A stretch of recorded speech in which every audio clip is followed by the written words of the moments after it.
Hi. Hello po. Hello. Kumusta? Ay. Hindi ko tanongin.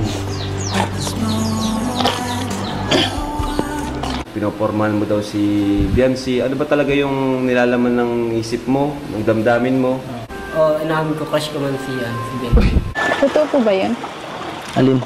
Yung nagselos ka po.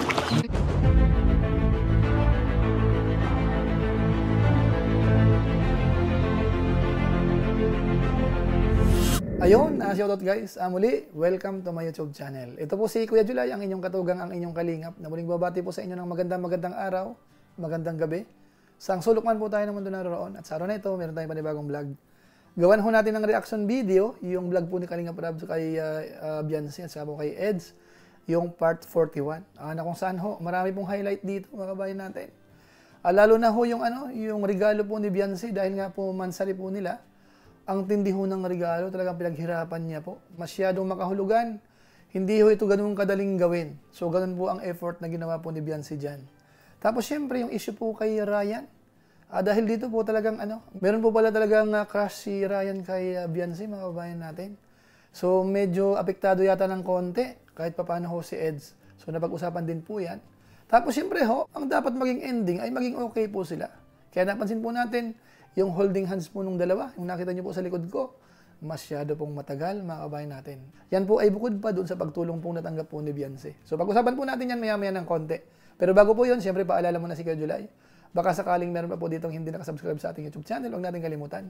Julay Paunel, tapos pakipindot lang po yung notification bell button para lagay po tayong updated sa aking mga video upload. Tapos yung ating Facebook page po, Julay Paunel 2.0, pwede po nating suportahan, pwede pong i-follow, pwede pong i-like at saka po i-share yung mga upload po natin.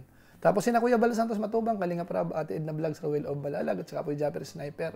Pati po yung mga reactor sa Kalingap, mga charity vloggers, at saka po yung K-Boys, mga kasamahan po natin.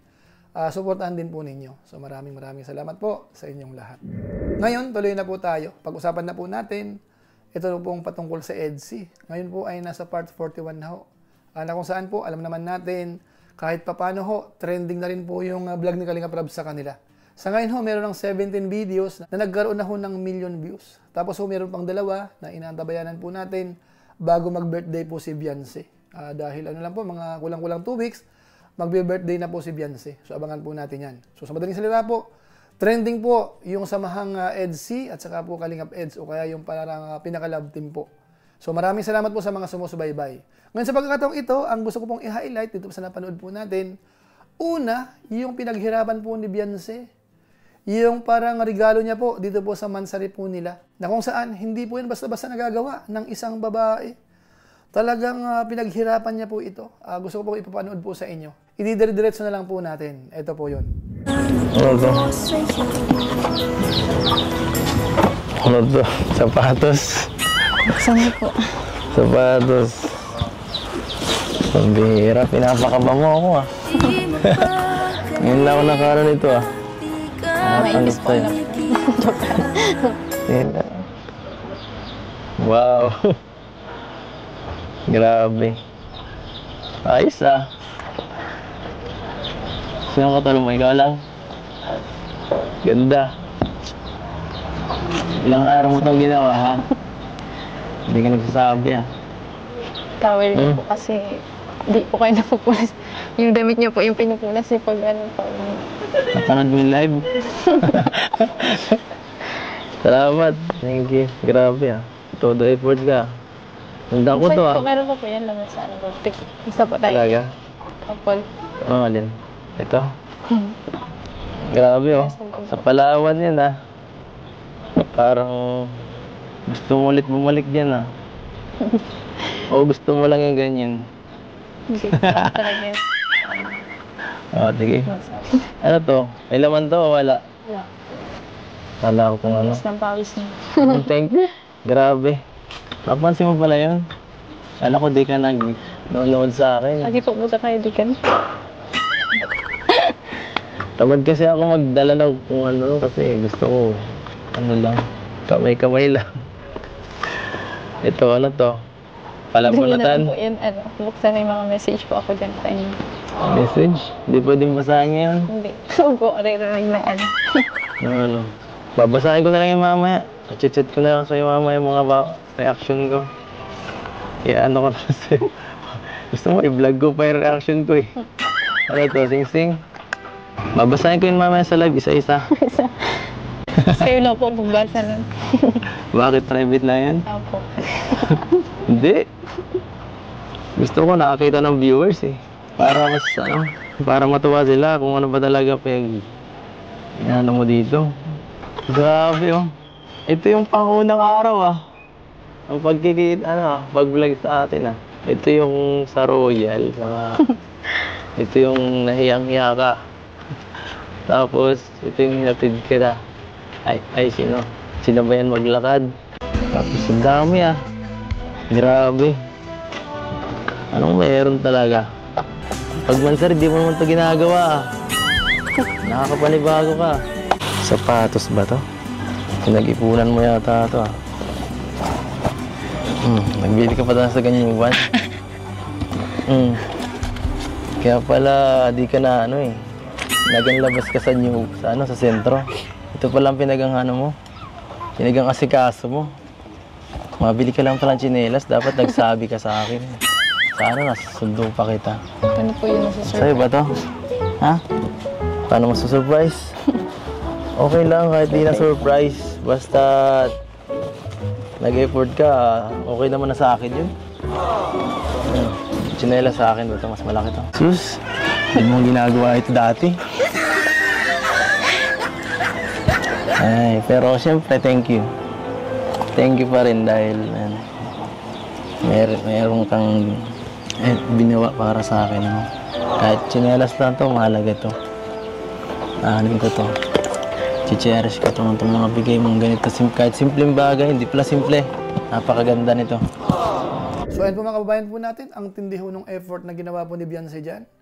Yung pag-iipon lang po ng mga picture bawat episode, hindi po ganun kadali. At yung iba po doon may mga mensahe, parang hindi na po binasa po sa episode na ito. Kumbaga, sa ibang pagkakataon siguro.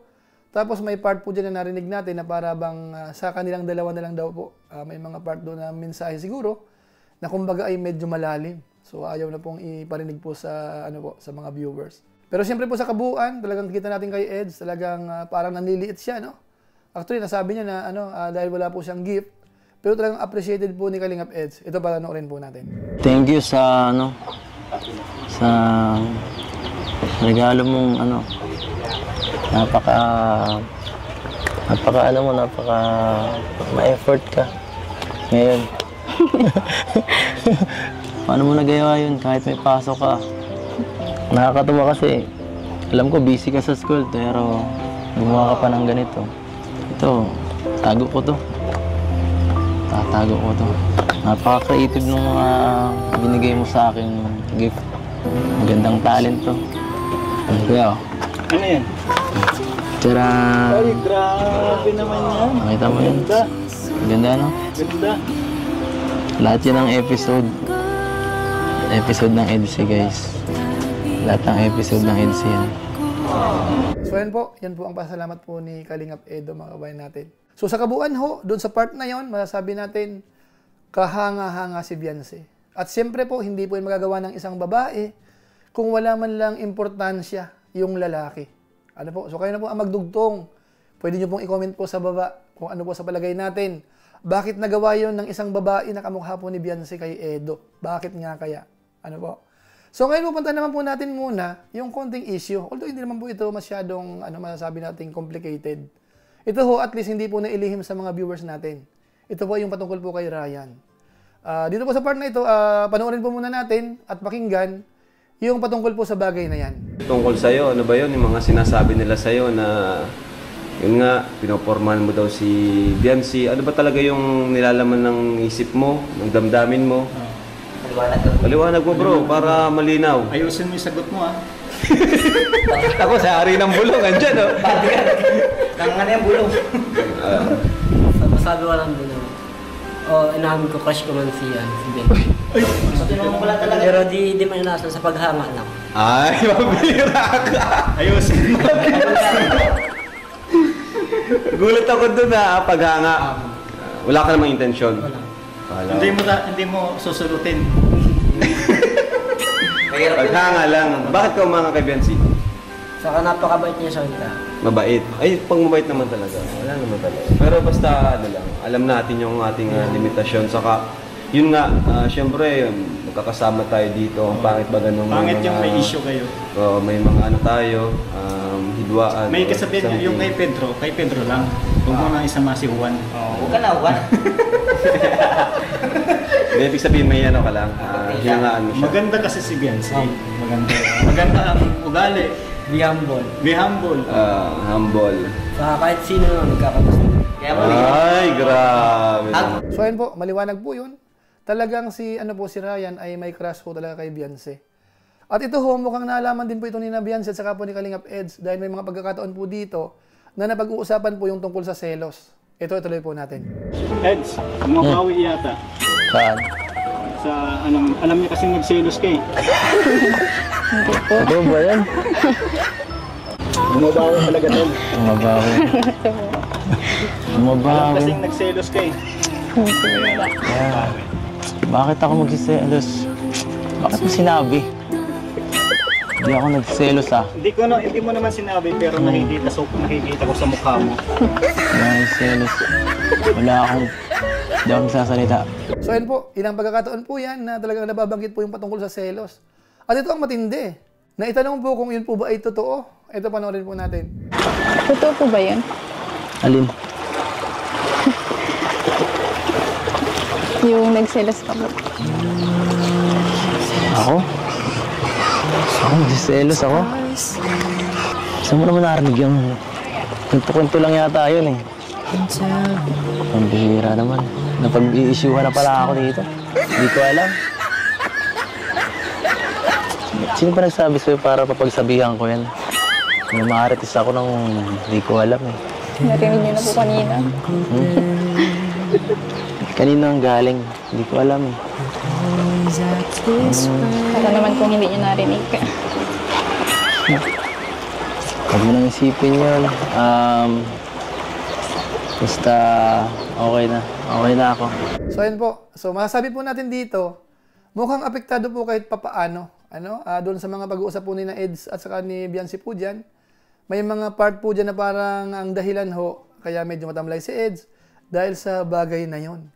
Pero siyempre ho, dahil nasa ka-team Kalingap po tayo, huwag na ho natin masyadong palalain, gawing komplikado. Dapat move on na. Dahil alam naman po natin kung gaano ka-importante si Eds kay Beyonce. Kaya ngayon po, sa pagkakataong ito, ituloy po natin nung nandun po sila sa tabing dagat dahil ito po ay mahaba-habang holding hands po ito. At saka may mga dialogue po sila. Ito panoorin po natin. Wait lang natin. Dito ko tumingin. Dito ko tumingin.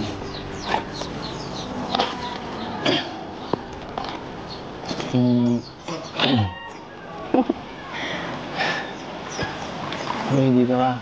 Tumingin ka sa akin. Ngayon na. Sorry. Saan po? Sorry. Kung medyo naging ako, masungit itong mga nakarang araw. So, siguro napansin mo rin. Ano? Ito mo ko tinatawanan. Bakit? Seryoso ka? Hindi niya na po kailangan mag-sorry. Ha? Hindi niya na po kailangan. Hindi man po. Hindi kailangan. Hindi man po yung sa akin Ano? Hindi lang po yung malaking kasalanan. Hindi na lang kasalanan. Siyempre, sa akin mahalaga yun. Mamaya maging cause tayo na kung anong maging cause ng mas malaking awayan, di ba? At least, na lang, at least sinayos na. Babawi ako sa'yo. Babawi ko, bibigay ko sa'yo lahat. So ayun po mga kabayan po natin, nag-sorry po si Eds po dyan. At medyo ganun din po si Beyonce po dyan. So doon po sa usapan po nila, masasabi natin masyadong close na rin po talaga yung dalawa. So hindi ko na po itatanong kung ano ang kahulugan nun. Kumbaga bahala na po makiramdam ang ating mga viewers dito po sa dalawa. Basta sa kabuuan ho, dito sa pag-uusap po nila dyan, ramdam ko po yung damdamin po nila ang nag-uusap. Hindi ho yung parang pakitang tao lang sa camera. Sa pakiramdam ko ho, nanggagaling sa kalooban nila. May pinaghuhugutan yung bawat sinasabi po nung dalawa. Ngayon, siyempre, dahil nasa Team Kalingap po tayo, hindi naman po mawawala yung paglingap. Dito po natin tapusin sa konting ayuda po para kay Beyonce. Ito po yun. So ito Beyonce, may bibigyan ako sa iyo. Pang-allowance mo, ano? Ito ay mula sa ating channel na Kalingap Rob. Ito Beyonce. At alam kong kailangan mo rin to sa family mo. Dahil ang dami mong kapatid, di ba? Kumusta din naman kayo kinakapos sa panggastusin sa araw-araw? Hindi naman. Nakuha na lang po ako dun Sa savings mo. Galing. Ito, pandagdag mo na sa mga gastusin niyo. No? Kaya lang. So, thank you rin. So, yan po mga kabayan po natin. Yan po yung ating pinaka-episode sa ngayon. Part 41, na kung saan ho talaga ang pinaka-highlight dito ay yung effort ni Beyonce, yung naging regalo niya, plus yung holding hands po nila doon po sa tabing dagat, na kung saan ay mukhang nagkakaintindihan ho talaga. Tapos yung isa pa po, yung konting issue, na si Ryan po ay talagang may crush kay Beyonce. Umamin naman po. Tapos syempre tayo naman may tiwala dyan. Nandiyan po si Kalingap Rob. So pagsasabihan ho yan. Kaya doon po sa mga fans po ng EDC, huwag kayong mag-alala. Aayusin po yan ni Kalingap Rob. Bahala po siya dyan. Nice. So siguro naman, okay na po yung ating mga viewers. Kaya pansamantala po siguro, paalam mo na si Kuya July. Pero gaya po ng dati, shoutout po muna sa mga sumusunod.